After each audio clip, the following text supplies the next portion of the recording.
Riyadh की मारूफ कारोबारी व सवारी शख्सियत शकील अहमद कयानी की जानिब से पाकिस्तानी बाइकर्स के एजाज में पुरवकार इफ्तार इशाई का एहतमाम किया गया।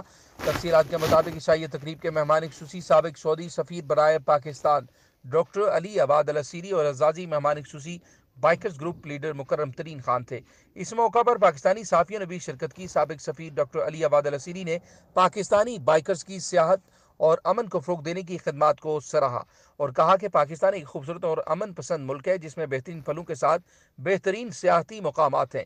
पाकिस्तान का शहर सियालकोट खेलों की एशिया का बेहतरीन मुकाम है। बिलखुसूस सियालकोट का फुटबॉल दुनिया भर में अपनी पहचान रखता है। डॉक्टर अली अबाद अल असीरी ने सहाफ़ी एंकर पर्सन हाफिज इरफान कटाना के सवाल का जवाब देते हुए कहा, पाकिस्तान के लोग मेहनती और काबिल हैं। हम चाहते हैं कि पाकिस्तान आने वाले हुनरमंद को वोकेशनल ट्रेनिंग इंस्टीट्यूट से डिप्लोमा भी हासिल करके आना चाहिए ताकि वो यहाँ आकर बेहतरीन तरीके से काम कर सकें। आज़ादी मेहमान खसूसी बाइकर्स ग्रुप लीडर मुकर्रम तरीन खान ने कहा कि हम चाहते हैं कि दुनिया भर की तरह हम अपने बरादर मुल्क सऊदी अरब के साथ मिलकर सियाहत को प्रमोट करें। यहाँ आकर मुख्तलिफ शहरों के बाइकर्स ग्रुप से मिलकर बेपनाह इज्जत और अपनाइत महसूस की। इस मौका पर उन्होंने उनको दावत दी कि आप भी पाकिस्तान आएँ और पाकिस्तान के खूबसूरत मकामात की सैर करें।